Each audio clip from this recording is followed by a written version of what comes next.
오늘 성경 말씀은 느헤미야 1장 1절에서 11절입니다.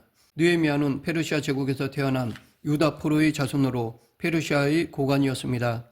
그는 BC 444년경 유다 백성의 3차 포로 귀환을 인도하고 유다 총독으로 부임하여 예루살렘 성벽을 52일 만에 쌓은 사람입니다.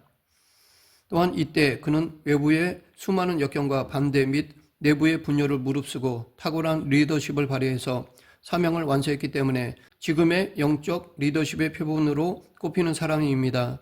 그는 예루살렘 성벽을 단기간에 완공할 만큼 탁월한 리더십을 갖추었을 뿐 아니라 그 과정에 있어서도 신앙인의 참모습을 보여준 아름다운 사람이었습니다.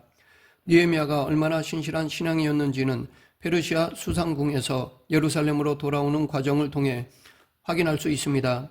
사실 느헤미야에게 성벽 건축보다 훨씬 더 힘들고 중요했던 것이 페르시아 수상궁에서 예루살렘으로 돌아오는 것을 결정하는 일이었습니다. 그렇기 때문에 그 과정을 보면 그가 얼마나 훌륭한 믿음의 사람이었는지를 알 수 있습니다.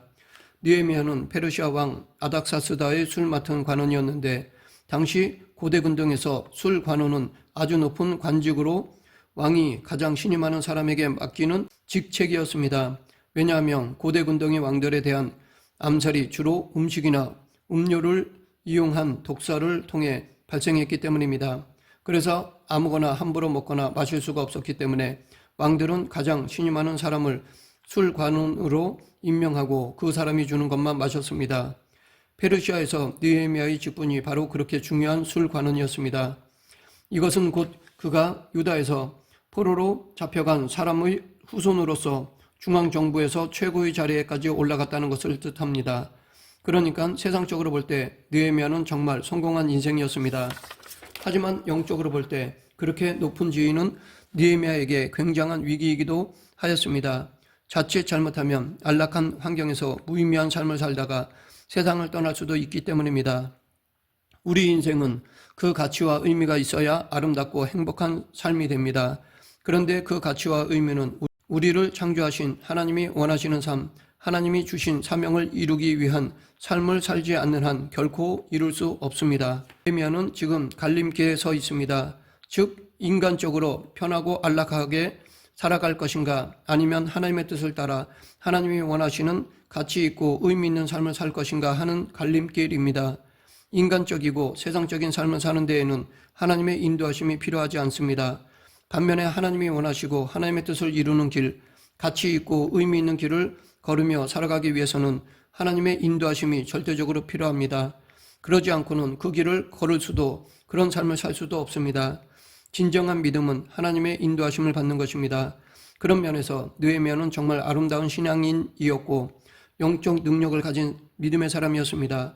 왜냐하면 그는 하나님의 인도하심을 받기 어려운 상황에서 하나님의 인도하심을 온전히 받았기 때문입니다. 만일 느헤미야가 페르시아에서 정말 힘든 상황에서 또는 결단을 내리지 않으면 안 되는 급한 상황에서 하나님의 뜻을 찾고 인도하심을 구했다면 그것은 어느 정도 쉬운 결단이라고 할 수 있습니다. 하지만 느헤미야는 만사 형통하고 평안하고 좋은데도 하나님의 인도하심을 받고 하나님의 뜻을 이루기 위하여 모든 것을 내려놓고 예루살렘으로 갔습니다. 이것은 정말 대단한 결단입니다. 그는 어떻게 이런 결단을 내릴 수 있었을까요? 그것의 시작은 바로 어느 날 그에게 들려온 예루살렘에 대한 소식 때문이었습니다.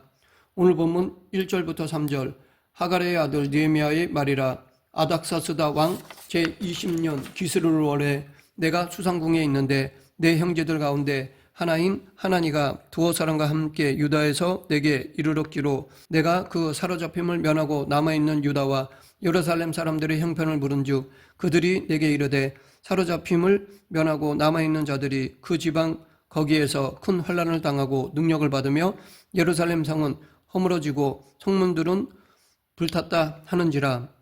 이 소식을 들을 때는 스룹바벨의 인도로 진행된 제1차 포로 귀환으로부터 약 90년 가까이 지난 때이고 에스라의 인도로 진행된 제2차 포로 귀환으로부터는 10여 년 지난 시점이었습니다.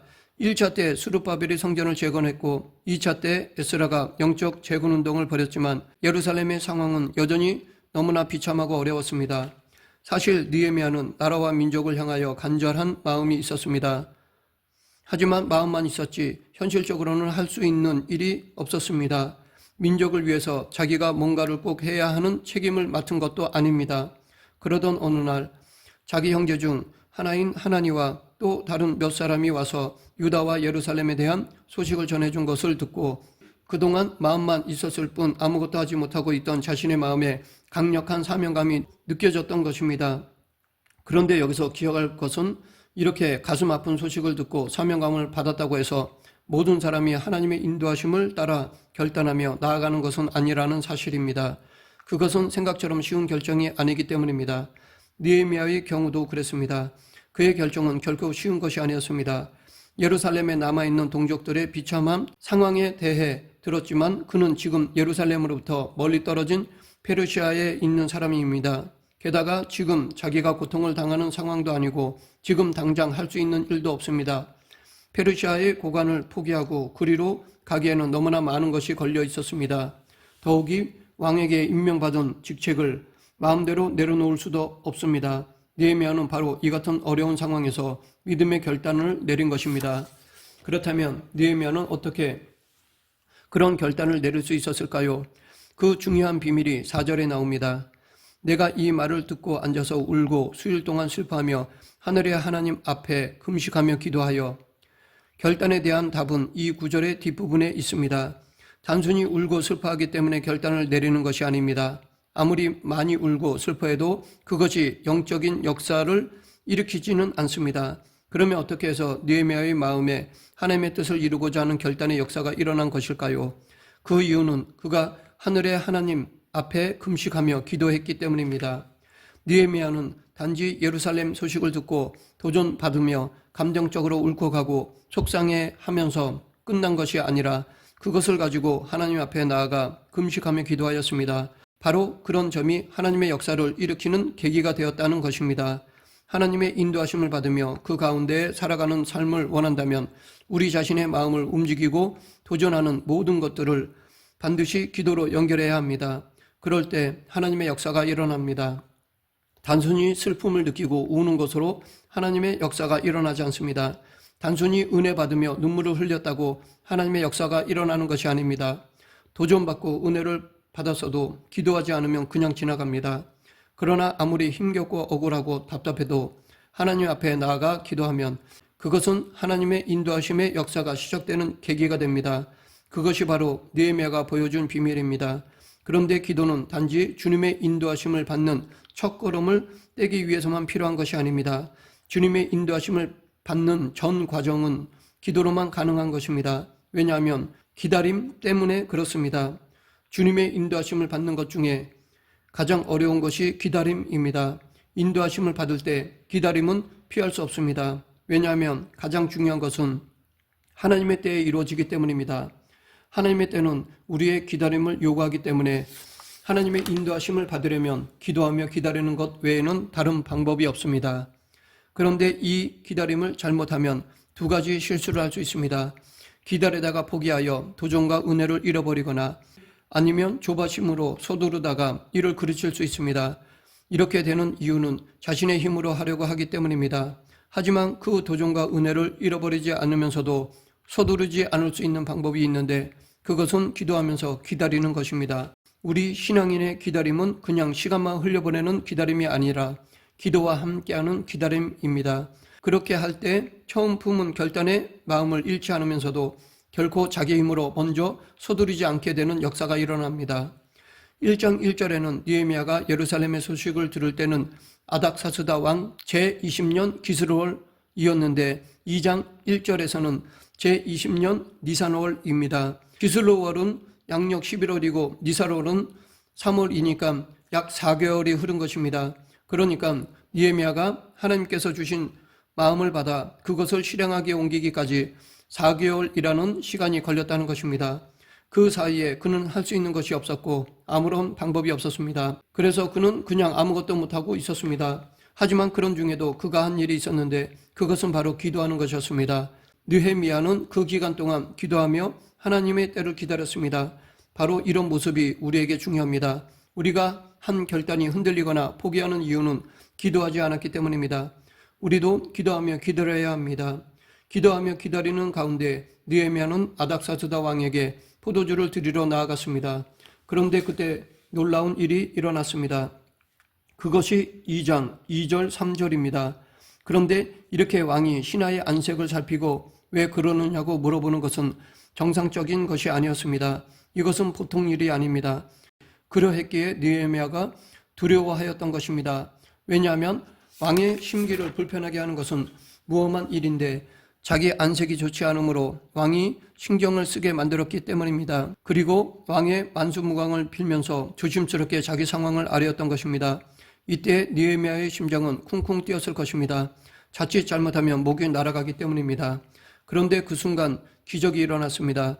왕 앞에서 감히 수심을 보이는 것은 충분히 벌을 받을 수 있는 일인데 놀랍게도 왕이 느헤미야를 걱정해 주었습니다. 이것은 정말 하나님의 역사가 아니고는 설명할 수 없는 일입니다.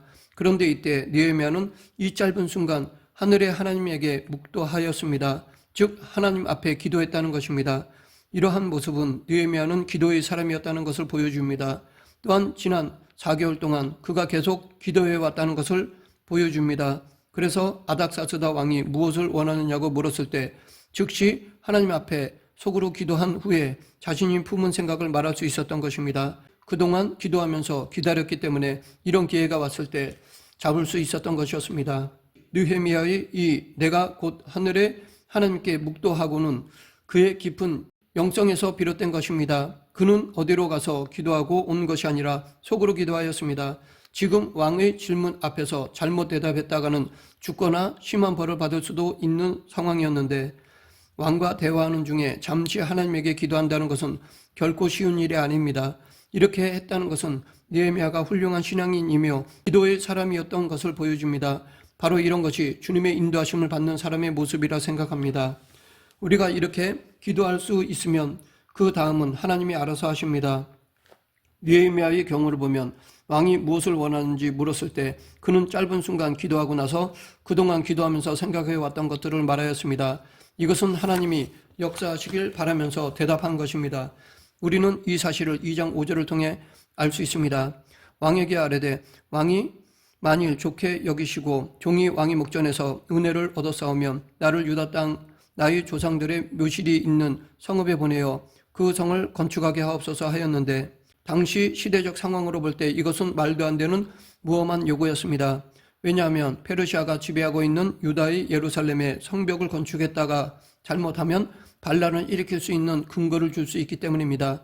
이렇게 요구한 것은 전적으로 하나님께 맡겼기 때문입니다. 그의 믿음대로 하나님은 아닥사스다 왕의 마음을 움직이셨습니다. 그때 왕후도 왕 옆에 앉아 있었는데 왕은 그렇게 다녀오려면 얼마나 걸리겠느냐, 언제쯤 돌아올 수 있겠느냐라고 물었습니다. 느헤미야는 얼마가 걸릴지 말씀드리면서 자신이 유다까지 무사히 갈 수 있도록 강 서쪽 지방의 총독들에게 보내는 친서까지 구하였습니다. 이뿐 아니라 왕실 숲을 맡아보는 아삽에게도 나무를 공급하라고 친서를 내리셔서 자기가 그 나무로 성전 옆에 있는 성체 문짝도 짜고 성벽도 쌓고 자신이 살 집도 짓게 하여 주기를 구하였습니다. 이 모두 있을 수 없는 엄청난 요구였습니다. 그런데 이렇게 느헤미야의 말도 안 되는 요구임에도 왕의 허락을 받아냈습니다. 아닥사스다 왕은 단지 느헤미야가 가는 것만 허락해 준 것이 아니라 통행증과 건축에 필요한 목재 등 예루살렘에 들어가서 일하는 데에 필요한 것들을 공급해 주었습니다. 이 모두 하나님께 전적으로 맡기고 기도했기 때문이었습니다. 그리고 느헤미야는 나의 하나님이 선하신 손길로 나를 잘 보살펴 주셨다라고 하나님께 영광을 돌리고 감사드렸습니다. 우리에게도 하나님의 선하신 손길의 역사가 필요합니다. 주님의 인도하심을 받는 삶은 그분의 선하신 손길이 반드시 함께하는 삶입니다. 당장은 아닌 것처럼 보이고 답답해 보일지 모르지만 결국 그 모든 것을 통해 합력해서 선을 이루시는 하나님의 선하신 손길이 역사하십니다. 하나님의 인도하심을 받는 것에는 정해진 틀이 없습니다. 하나님의 은혜는 무궁무진합니다. 그러나 그것을 얻는 방법은 하나입니다. 말씀에 순종하며 계속해서 기도하는 것입니다. 말씀을 묵상하며 내 생각이 아닌 하나님의 뜻을 따르기 위해서는 계속 기도하는 것 밖에는 없습니다. 시작부터 끝까지 계속해서 기도로 나아가는 것이 바로 주님이 선하신 손길로 인도하시는 것을 경험하는 삶의 비결입니다. 늘 하나님께 기도하며 나아갈 때 우리는 하나님이 선하신 손길로 보살펴 주시고 인도해 주시는 역사를 체험할 수 있습니다. 말씀을 맺겠습니다. 우리는 늘 하나님 말씀을 마음에 두고 살아야 합니다. 말씀을 통해 하나님의 뜻, 하나님의 마음을 깨달아야 합니다. 그런데 이것은 기도 없이는 안 됩니다. 늘 기도를 통해 하나님의 말씀을 온전히 깨달을 수 있도록 기도해야 합니다. 또한 문제 앞에서도 우리는 기도해야 합니다. 그리고 그 결과는 하나님께 전적으로 맡겨야 합니다. 늘 순종하며 기도하여 하나님의 뜻을 이루고 문제 앞에서 하나님께 위탁하며 하나님의 때를 기다리는 저와 여러분이 되길 간절히 축원합니다. 기도하겠습니다. 생사화복을 주관하신 하나님 아버지, 늘 하나님 말씀 안에 거하게 하시고 기도에 깨어 있어 하나님의 뜻을 이루는 통로로 쓰임받는 그리스도인이 되게 하여 주시옵소서. 예수님 이름으로 기도드립니다. 아멘.